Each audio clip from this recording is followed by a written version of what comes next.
అందరికీ నమస్కారం. ఈనాటి మన విశ్లేషణకు స్వాగతం. అసలు ఒక అభ్యాసకుడు అంటే ఒక లెర్నర్ తన జీవితకాలంలో ఎలా ఎదుగుతాడు, ఎలా ఆలోచిస్తాడు అనే విషయాలను ఈరోజు మనం డీకోడ్ చేద్దాం. రేపటి రోజున మీరంతా టెక్నికల్ టీచర్లుగా మారబోతున్నారు. లైవ్ క్లాస్రూంలో ప్రాక్టికల్గా పాఠాలు చెప్పాల్సిన మీకు విద్యార్థుల వికాసం ఎలా జరుగుతుందనే ఈ థియరీలే అత్యంత బలమైన పునాది. సో సెషన్ స్టార్ట్ చేద్దామా? ఇక మన అజెండాను ఒక్కసారి క్విక్గా చూద్దాం. ముందుగా పెరుగుదల వర్సెస్ వికాసం, ఆ తర్వాత వికాస సూత్రాలు మరియు పరిపక్వత, కొన్ని ప్రాథమిక సిద్ధాంతాలు, ఆపై హర్లాక్ వికాస దశలు, ఫైనల్గా ఆధునిక విద్యావేత్తలుగా ఇవన్నీ మీకు ఎలా ఉపయోగపడతాయనేది చూద్దాం. రైట్. విభాగం 1, పెరుగుదల వర్సెస్ వికాసం. అసలు ఈ రెండిటికీ తేడా ఏంటి? ఇక్కడే మనం ఫౌండేషన్ వీయాలి. చూడండి, పెరుగుదల లేదా గ్రోత్ అనేది కంప్లీట్గా క్వాంటిటేటివ్. దాన్ని మనం ఈజీగా కొలవగలం. ఉదాహరణకు, మీ స్టూడెంట్ వర్క్ బెంచ్ అందేంత ఎత్తు పెరగడం లాంటిదన్నమాట. ఇది ఒక ఏజ్ వచ్చాక అంటే యవ్వన దశలో ఆగిపోతుంది. కాని వికాసం అంటే డెవలప్మెంట్ అనేది క్వాలిటేటివ్. ఒకసారి ఆ వర్క్ బెంచ్ మీదున్న టూల్స్ను ఎలా లాజికల్గా వాడాలో నేర్చుకోవడం ఉందే, అది వికాసం. ఇది లైఫ్ లాంగ్ సాగే ఒక నిరంతర ప్రక్రియ. ఇప్పుడు సెక్షన్ 2కు వెళ్దాం. సూత్రాలు మరియు పరిపక్వత. వికాసానికి ఉండే బేసిక్ రూల్స్ ఏంటో చూద్దాం. పరిపక్వత లేదా మ్యాచ్యురేషన్ ఇదొక బయాలజికల్ టైం టేబుల్ లాంటిది. ప్రకృతి సిద్ధంగా ఒక జన్యు సామర్థ్యం దానికదే విప్పుకునే ప్రాసెస్ ఇది. ఆర్నాల్డ్ గెసెల్ చెప్పినట్లు, ఒక స్కిల్ నేర్చుకోవాలంటే ముందు ఆ పరిపక్వత రావాలి. అంటే విద్యార్థి చేతి కండరాలు ఇంకా డెవలప్ అవ్వకముందే మీరు ఎంత ఎక్స్ట్రా ట్రైనింగ్ ఇచ్చినా వాళ్లు సూక్ష్మమైన టెక్నికల్ డ్రాయింగ్స్ గీయలేరు. That's the fact. అలాగే వికాసం ఎప్పుడూ ఒక సీక్వెన్స్లో కంటిన్యూస్గా సాధారణం నుండి నిర్దిష్టంగా జరుగుతుంది. సింపుల్గా చెప్పాలంటే, ఒక విద్యార్థి ముందుగా రంపం ఎలా పట్టుకోవాలో నేర్చుకుని ఆ తర్వాతే ఖచ్చితమైన కొలతలతో కలపను కోయడం సాధిస్తాడు కదా. అయితే ఇక్కడో ముఖ్యమైన విషయం, ఈ స్టేజెస్ అందరికీ ఒకటే అయినా నేర్చుకునే స్పీడ్ మాత్రం ఒక్కో విద్యార్థికి ఒక్కోలా ఉంటుంది. ఇది మనం క్లాస్రూంలో ఖచ్చితంగా గుర్తుంచుకోవాలి. సరే, ఇప్పుడు విభాగం 3. మనకు ఈ విషయాలు మరింత స్పష్టంగా చెప్పే కొన్ని ముఖ్యమైన వికాస సిద్ధాంతాలను, ఆ హెవీ హిటర్స్ని చూద్దాం. ముందుగా జీన్ పియాజెట్. ఈయన థియరీ ప్రకారం పిల్లలు వాళ్ల చుట్టూ ఉన్న వాతావరణంతో ఇంటరాక్ట్ అవుతూ తమ నాలెడ్జ్ను వాళ్లే యాక్టివ్గా డెవలప్ చేసుకుంటారు. దీనికోసం వాళ్లు స్కీమాలు అనే మెంటల్ ఫైలింగ్ క్యాబినెట్స్ వాడతారు. ఆల్రెడీ తెలిసిన ఒక టూల్ గురించి కొత్త పాయింట్ యాడ్ చేసుకుంటే అది అసిమిలేషన్. అదే కంప్లీట్గా ఒక కొత్త టెక్నాలజీని చూసి తమ పాత ఐడియాస్ను మార్చుకుంటే అది అకామోడేషన్. ఇలా ఈ రెండిటి ద్వారానే బ్రెయిన్ సమతుల్యత అంటే ఈక్విలిబ్రియేషన్ సాధిస్తుంది.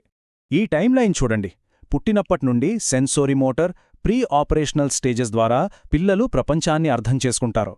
కానీ టెక్నికల్ టీచర్లుగా మీరు ఫోకస్ చెయ్యాల్సింది ఈ 12 ఏళ్లు పైబడిన ఫార్మల్ ఆపరేషనల్ దశపైనే.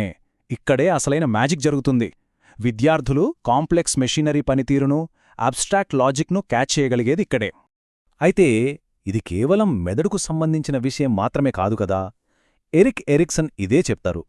ఆయన థియరీ ప్రకారం డెవలప్మెంట్ అనేది సామాజిక, సాంస్కృతిక అంశాలతో కూడా ముడిపడి ఉంటుంది. ప్రతి ఏజ్లో ఒక ప్రధానమైన క్రైసిస్ లేదా సంక్షోభం ఉంటుంది. ఉదాహరణకు నమ్మకం వర్సెస్ అపనమ్మకం, లేదా గుర్తింపు వర్సెస్ గందరగోళం. ఈ సవాళ్లను సక్సెస్ఫుల్గా దాటినప్పుడే మన స్టూడెంట్స్లో ఒక దృఢమైన క్యారెక్టర్ బిల్డ్ అవుతుంది. ఇక భాష ఎలా నేర్చుకుంటారు? ఇక్కడే నోమ్ చామ్స్కీ చెప్పిన లాంగ్వేజ్ ఎక్విజిషన్ డివైస్ లేదా LAD అనే కాన్సెప్ట్ వస్తుంది. పిల్లలకి ఎవరూ పక్కన కూర్చోబెట్టుకుని గ్రామర్ నేర్పకపోయినా ఈ సహజ సిద్ధమైన బయాలజికల్ మెకానిజం ద్వారా వాటంతటవ్వే కష్టమైన రూల్స్ను కూడా పట్టేస్తారు. మన అభ్యాసకుడి మెదడు ఎంత అద్భుతంగా ప్రోగ్రాం చేయబడిందో కదా. వీటితో పాటు కోల్బర్గ్, గిలిగన్ లాంటివాళ్లు మారల్ డెవలప్మెంట్ అంటే నైతిక వికాసానికి చాలా ఇంపార్టెన్స్ ఇచ్చారు. మన టెక్నికల్ ఫీల్డ్లోనే చూసుకోండి. వర్క్షాప్లో పక్కవాళ్ల సేఫ్టీని గౌరవించడం, టీం వర్క్ చేయడం లాంటివి వాటంతటవే రావు. క్లాస్రూంలో మీరు కల్పించే యాక్టివిటీస్, మీ గైడెన్స్ ద్వారానే వాళ్లు వాల్యూస్ను, ఎథిక్స్ను ప్రాక్టికల్గా నేర్చుకుంటారు. సెక్షన్ 4, హెర్లాక్ వికాస దశలు. ఇప్పటివరకు మనం చూసిన థియరీలన్నిటినీ ఎలా సింథసైజ్ చేయవచ్చో చూద్దాం. ఎలిజబెత్ హార్లాక్ ఏమంటారంటే, ఒక వ్యక్తి డెవలప్మెంట్ అనేది సింగిల్ ట్రాక్ కాదు. అది శారీరక, అభిజ్ఞ, సామాజిక, భావోద్వేగ మరియు నైతిక వికాసాలుగా 5 డైమెన్షన్స్లో జరుగుతుంది. అంటే ఒక స్టూడెంట్ ఎదుగుతున్నాడు అంటే ఈ 5 కోణాలలోనూ ఎట్ ఏ టైం మార్పులు జరుగుతున్నాయని మీరు గ్రహించాలి. ఈ ప్రాసెస్ చాలా ప్రిడిక్టబుల్గా ఉంటుంది. ఇతరులపై ఆధారపడే ఒక పసివాడి స్థాయి నుండి ఆటలు, స్నేహాలతో కోఆపరేషన్ నేర్చుకునే దశకు, ఆ తర్వాత తనకంటూ ఒక ఐడెంటిటీని వెతుక్కునే అత్యంత కీలకమైన కౌమార దశకు అంటే అడోలసెన్స్కి మన లర్నర్ చేరుకుంటాడు. ఇక మన ఫైనల్ సెక్షన్ 5 ఆధునిక విద్యావేత్తలకు అనువర్తనాలు. ఇదంతా మీ లైవ్ క్లాస్ రూమ్లో ఎలా అప్లై చేయాలి?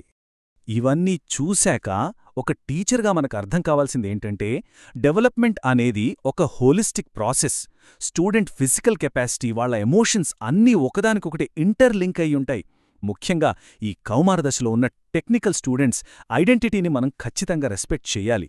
వాళ్ళు తప్పులు చేస్తూ భయం లేకుండా ప్రాక్టికల్గా నేర్చుకునేలా ఒక సేఫ్ ఎన్విరాన్మెంట్ క్రియేట్ చేయడం మన బాధ్యత. ఈనాటి మన విశ్లేషణను ముగించే ముందు మీకందరికీ ఒక చిన్న ప్రశ్న. మీ క్లాస్ రూమ్లో ప్రతి స్టూడెంట్ ఎందుకు అంత డిఫరెంట్గా ఉంటాడు? ఒకసారి ఆలోచించండి. వాళ్ల జీన్స్లో ఉన్న సహజ స్వభావం, అలాగే క్లాస్ రూమ్లో మనం వాళ్లకిచ్చే ఎన్వైర్మెంట్, ఈ రెండూ ఒకదానితో ఒకటి ఇంటరాక్ట్ అయ్యి స్టూడెంట్స్ని ఎలా మారుస్తాయి? ఈ సున్నితమైన బ్యాలెన్స్ని ఎప్పుడైతే మీరు అర్థం చేసుకుంటారో, అప్పుడే మీరు కేవలం ఒక బోధకుడిగా కాకుండా వాళ్ల లైఫ్ని మార్చే ఒక అద్భుతమైన మెంటర్గా మారతారు. ఈ ఆలోచనతో ఈ సెషన్ ముగిద్దాం.